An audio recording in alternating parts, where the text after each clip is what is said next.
Hey everybody, welcome back to another Diecast review. Today we are doing a bulk Diecast review, taking a look at all the 164s that have come in over the last couple of weeks, maybe almost a month by now, because it's been a little spread out with the whole Daytona trip and all that fun stuff. So we're going to go ahead and take a look at it today, and we're going to start with our little three-peat. This consists of some Chase Elliott cars, first of which is the Napa Trico car. Standard Napa paint scheme, but with Trico here on the left rear and right rear corner panels, and everything else is normal. But one thing I did notice off these is you do get these yellow marks on the splitter, and also the ones for the jack post, which are not normally on the other parts of the diecast. So that's kind of a neat thing that they added for these specific cars. But also, for those who don't know, the actual blue, the shade of blue that's on this car, has been changed. It's just a slightly more dark, but blue. It's like a darkish blue.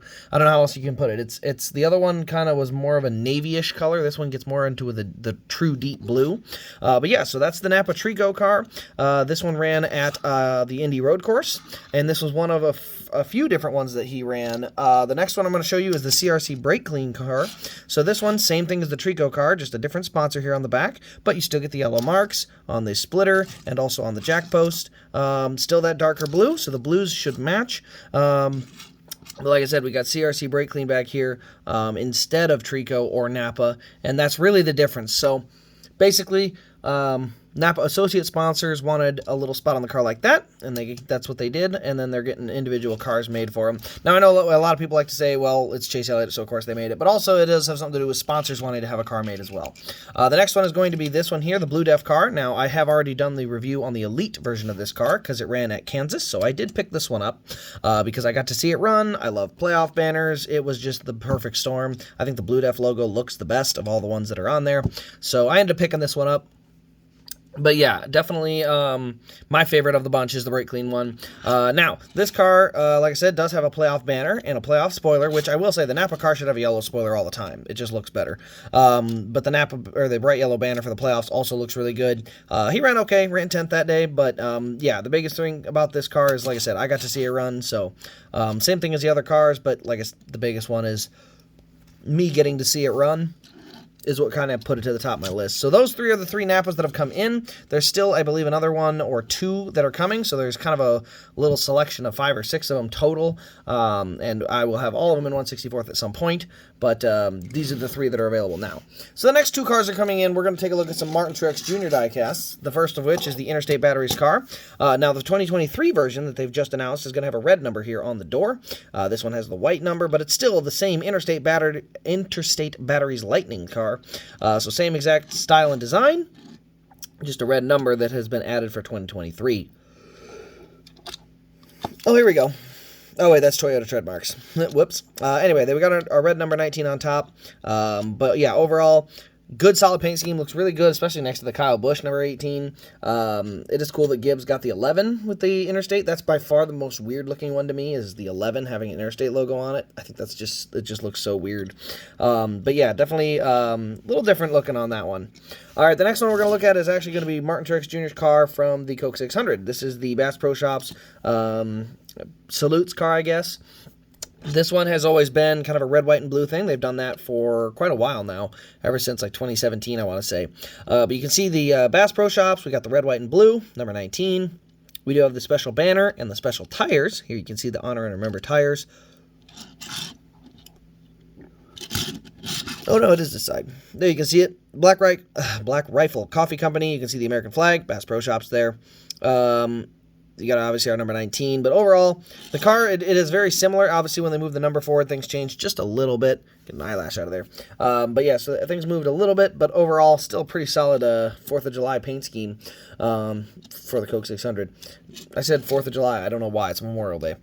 Speaking of Memorial Day, we do have another one. This is the Ryan Preece, number 15 Hunt Brothers Pizza from the Coke 600. You can see it's got Hunt Brothers Pizza, United Rentals, Morton Buildings. You can see the number 15 up there. We also have the special banner and the Honor and Remember tires. So this is Ryan Preece's only diecast that I know of for the 2022 season, when he ran that 15 for Rick Ware, just on a handful of races. But it's a good-looking car, red, white, and blue with the Hunt Brothers Pizza. Does look pretty cool, so definitely a pretty solid ad. for the Ryan Preece fans out there that we do at least get a Ryan Preece diecast. I can't say the same for Brett Moffitt. Oh wait, I can. They're making a truck and a car. I guess I'm wrong. We are more spoiled. Okay, next on that list, Coke 600. Yeah, why not? Let's do this one. So the next one we're going to look at is Denny Hamlin's Coke 600 Race Win. So you can see the Race Win banner. Same thing, Honor and Remember tires, but this one has a bunch of confetti all over the hood, all over the roof. It would normally be on the windows, but in the 1/64 scale, they don't, what's the word? They don't, like, print decals for the windows, so you don't get the confetti decals that would normally kind of fill the windows up. You can see here on the right front corner, there you can see a lot of that race rubber buildup and stuff. Down the right side, it gets a little, you can see just some of the markings. It's kind of hidden under the confetti, but a lot of confetti with this car. Very memorable race. One of the most fun Coke 600s, honestly, in quite a while. A lot of movers and shakers throughout the day, and it was a nice long race, so good fun race, honestly. That one was a good one. All right, next on our list, we're going to go ahead and pop up, let's see. We're going to go with the Spire number 7. So this one is going to be Corey LaJoie's Circle B diecast car. This one ran at the Kansas Fall Race as well. And, yeah, they ran this. I believe this is a Kansas mascot for, like, a high school or something nearby. Here we go. The Neosho Wildcats. So I believe the story behind this is that's the school that the founders either went to or have kids or family that go to. Something like that. So the Circle B founders or something.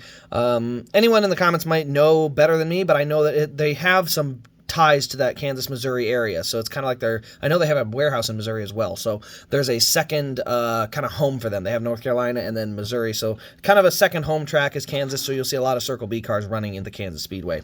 Next car is going to be another Spire Motorsports car. Oh, wait, this one's going to be a truck. So this one's going to be the Chase Elliott HendrickCars.com number 7 Spire truck. This is the car that ran the truck, I should say, that ran at the Bristol Dirt Race, but it did not, or I should say it didn't. This is not the race version. This is just the normal version. You can see the new truck mold. So you can see that Chevy and how it kind of looks up front. You got HendrickCars.com. You got our number 7 Napa back here on the bed. You can see overall a pretty clean truck. I will say I do like the nice big logos, nice big numbers. So pretty clean, solid truck. I really like the way it looks. But yeah, so this car did come out, or this truck did come out. So this is the only Chase Elliott truck besides the raced version that is coming out for next year, or last year. And then we do have the Gates truck from Daytona this year that'll be coming out. Next one on the list, we're going to stick with the trucks, and we're going to move on to Matt DiBenedetto's number 25 Rackley Roofing Chevy. This is the truck he won with at Talladega. Now, this is not the raced version. This is just his standard paint scheme for 2022. And a lot of people, a lot of Matty D fans out there still wanting to support their guy. And so they did make a 164th and 124th of the Rackley Roofing Chevy. So pretty solid looking paint scheme. You know, not anything crazy, no crazy graphics or decals. Obviously, fingers crossed. They have a little bit better season this year. But to start off, they've run pretty good for the first few races. All right, so the next one on this list, we're going to go with a 2022 single-time car. This is the Greg Biffle Grambling State University car. You can see that Grambling State logo on the front. You can see kind of a weird, like, jungle print in both the yellow and in the black and gray. We got number 44 up here. I think this was for New York Racing was the team, but they were literally in one race last year, and then they disappeared again. So you can see the number 44 again. We got Grambling State, number 44. We got Biffle up there on the front window and also on the rear window. But, hey, for you Biffle fans, it's one more diecast made that normally wouldn't have been made, or I shouldn't say normally, but it's, you know, compared to us Kane fans, we're looking at the dirt diecast now. Anyway, next one on the list is going to be the number 91 Kimi Räikkönen car. This is the Project 91 car for Trackhouse.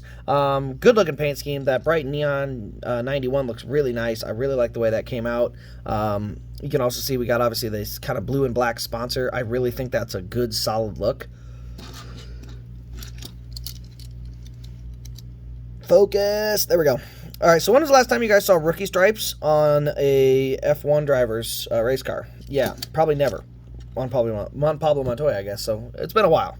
So anyway, yeah. So yeah, we have the rookie stripes. We got Räikkönen up there. So kind of just a cool story more than anything. He actually had a pretty decent run, I'd say, at Watkins Glen. I hope he does come back this year. It sounds like he's interested. So kind of excited to see what he can do. Next car is going to be the Hunt Brothers Red Harvick car from 2022. So you can see it's the red Hunt Brothers Pizza car. So we have the Hunt Brothers Pizza across the front. Instead of green, they got it all red. Not sure what specifically was for. I believe it's just called Hunt Brothers Red. When I looked at the paint scheme colors, it's an okay looking car. I think the big Hunt Brothers logo definitely works better on the door, but you can see they just waste this space anymore, and that's kind of a bummer because they really didn't need to do that. You know, I'm not a fan of the number move, so this one doesn't really help my opinion of that. The next car I'm going to take a look at, this is a playoff car. This is the MVP car for Chase Briscoe. You can see the bright yellow windshield banner and spoiler here, so we do get some playoff markings. And then you can see MVP across the hood. That's Magical Vacation Planner. Magical Vacation Planner, interesting. So you can see that down the side. Mahindra Tractors, Rush Truck Centers, we got those sponsors all in there as well. And then you can see we do have the round of 12. There you can see it, the round of 12 there listed on there as well. But overall, pretty solid looking car, good balance of colors. I like the red, white, and gray. Those are always good solid colors to roll with. The next one I'm going to be taking a look at, this is another car from the round of 12, I believe. This is the Ryan Blaney Discount Tire Ford Mustang. This one has the yellow spoiler and yellow windshield banner as well. I believe this ran at Texas. I could be wrong, but I thought it was Texas. But you can see those two markings there, and then you can see Discount Tire, and then our number 12 up there. I guess Discount Tire kind of works down here a little bit, but I don't know. I just think that the designers aren't taking advantage of this back here. Not all of them. This one does, but overall, it just looks like a Cindric car, to be honest. It's not something I'm seeing on the 12 before. I mean, I've seen it on the 22 before in Xfinity and the 2, but I don't think I've really ever seen it on the 12 in any situation besides this one. I'm sure there's a couple out there, but it's so uncommon that it just looked weird. All right, so two more cars before we get to the 2023s, the first of which is going to be Joey Logano's Gateway win. This is the one that I was at in Illinois, obviously. Now, the rims are wrong. They kind of have this gray color. They should have more of a Hendrick color. Should look something more like this, where it's kind of not totally black. But that's the color the rims actually were at the track. You can see they look very gray here. We do have a decent amount of confetti on the roof and then on the hood, so it is there. You go around to the right side, you can see a little bit of buildup on this right front, and then down the right side, just little bits of race detail. Got that little orange tape there for the jack, but obviously, in my opinion, the race win always looks better in the Elite or 124 scale in general, just because with that bigger size, they get a little bit closer on some of those details. But yeah, this is the Gateway winning car, so you know, it's another one that's out there. Obviously, I saw it in person, so I have my memory to it. And the last one for the 2022 cars is going to be the Daniel Suarez. This is the ONX Homes and Renew car. This is one of my absolute favorite paint schemes. I hope they run it again this year, and I hope they make the car just clean. Don't get me wrong, confetti looks okay. It's Daniel Suarez's first win from Sonoma, so it still looks pretty darn solid nonetheless. I can't complain at all about that, but I'm telling you, look at it just from this left side. Man, this looks good. We got this kind of gray shards design, the matte black behind it. This is a fantastic looking race car, and I would love to see more and more of this. I'm not going to lie. I would love it. This car is awesome.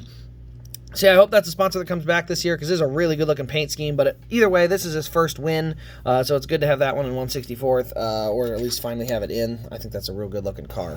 Now, there's three from 2023 so far. We'll show you the first one. This is the generic NASCAR 75th Anniversary 164th.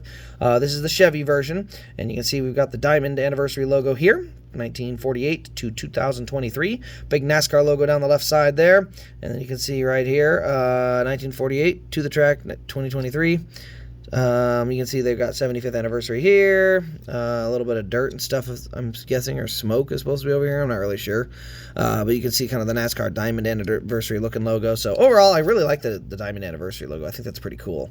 I hope they make a really cool trophy for it too. That'd be awesome. Have like the colored diamonds or jewels that kind of stick on the trophy or something. Oh, that'd be cool. Anyway, so yeah, that's a generic 164th. And then there's two 2023s out so far. The first of which is Joey Logano's very boring and bland Pennzoil car.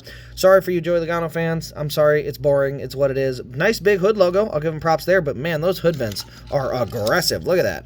There's your difference in hood vents between the two cars. This one, it's not sticking out so bad. This one, it sticks out like a sore thumb. Look at that. Pennzoil logo actually I thought was bigger, but it might be just a tiny tick bigger is all.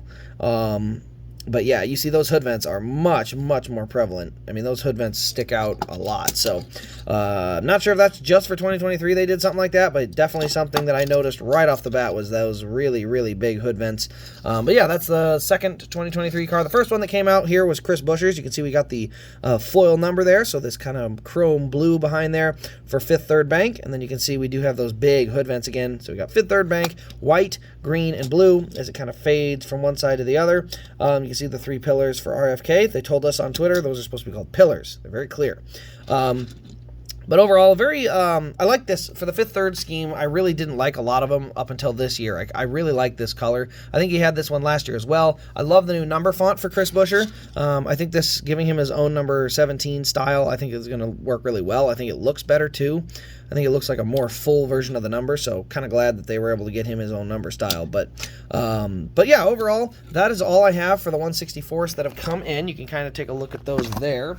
Now, that being said, I do have all of these available at rasdiecast.com. You can find them there. Use the promo code RACECRAZE to get yourself 10% off at checkout. That is on any purchase from the website. Doesn't have to be 164th. But any purchase on the website will get you that 10% off for that. But other than that, guys, that'll pretty much wrap up this video. Thank you all for watching. I hope you guys have enjoyed the video, and we will see you in the next Diecast review.